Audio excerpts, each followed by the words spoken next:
नमस्कार, news take के Y factor में आपका स्वागत है। मैं हूं योगेश मिश्र। कोरोना की दहशत अभी आपके दिमाग से उतरी नहीं होगी।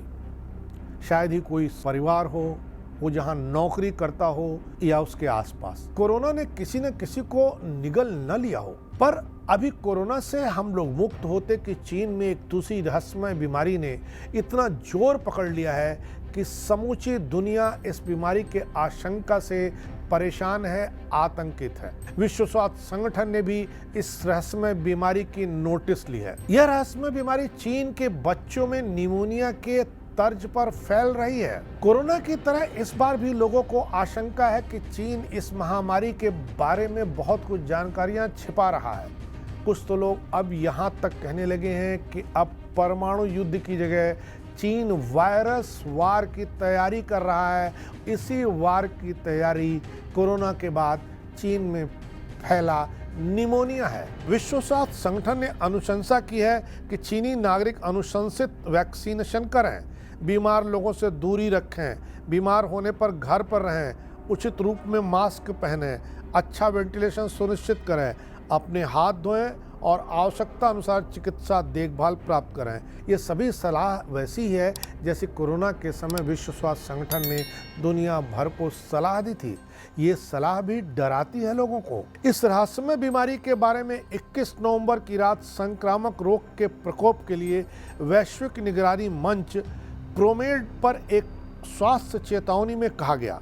बताया गया कि 2 करोड़ 20 लाख की आबादी वाले बीजिंग और दक्षिणी प्रांत लियाओनिंग के अस्पताल बीमार बच्चों से भरे हुए हैं। नोटिस में लिखा हुआ है, बीजिंग चिल्ड्रन हॉस्पिटल अभी भी उन माता पिता और बच्चों से खचाखच भरे हुए हैं जिनके बच्चों को निमोनिया था, वे इलाज कराने आए थे। बीजिंग के लोग ये कह रहे हैं कि तमाम लोग अस्पताल में भर्ती हैं, उन्हें न खांसी आ रही है न कोई और लक्षण है, केवल तेज बुखार हो रहा है। इसके बाद पल्मोनरी नोट्स विकसित हो जाते हैं। नोटिस के बाद बड़े पैमाने पर बीमारी फैलने के कारण शहर में स्कूल या तो रद्द कर दिए गए या बंद कर दिए गए, क्योंकि कुछ शिक्षक भी बीमार पड़ गए हैं। निमोनिया जैसे वायरस के प्रकोप का शुरुआती भ्रम और संभावित कवर अप कोरोना के शुरुआती चरणों की याद दिलाता है, जिसका पहला मामला तकरीबन 4 साल पहले 1 दिसंबर 2019 को सामने आया था। हालांकि उस समय यह स्पष्ट नहीं था कि वायरस क्या था और इस वायरस की वैश्विक महामारी फैलाने की कुवत थी या नहीं।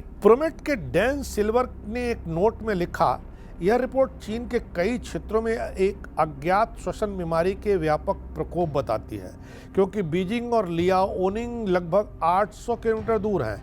यह बिल्कुल स्पष्ट नहीं है कि यह प्रकोप कब शुरू हुआ, क्योंकि इतने सारे बच्चों का इतनी जल्दी प्रभावित होना असामान्य होगा। विश्व स्वास्थ्य संगठन ने चीन से इस बीमारी का विस्तृत ब्यौरा मांगा है। WHO ने ब्यौरा मांगते समय लिखे पत्र में साफ तौर पर कहा है कि कोरोना की शुरुआत 5 जनवरी 2020 से हुई थी।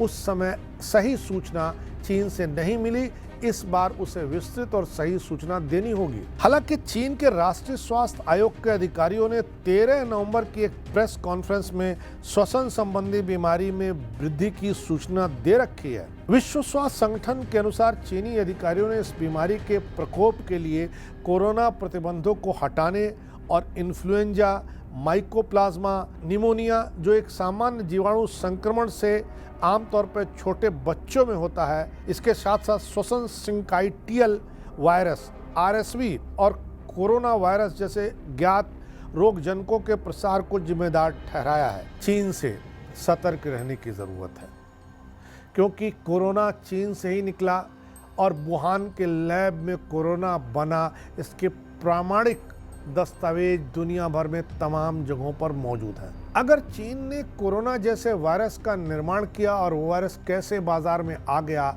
यह चीन खुद एक्सप्लेन करने की स्थिति में नहीं था, तो कैसे मान लिया जाए कि जो आज निमोनिया का संक्रमण चीन में व्यापक तौर पर फैल रहा है वो चीन की एक दूसरी कारगुजारी नहीं होगी। अगर चीन की कारगुजारी है तो अभी से सतर्क रह करके सरकारों को चीन के साथ आवागमन पर प्रतिबंध लगाना चाहिए। हालांकि भारत सरकार ने साफ कर दिया है कि उसकी नज़र चीन में फैली इस बीमारी पर है।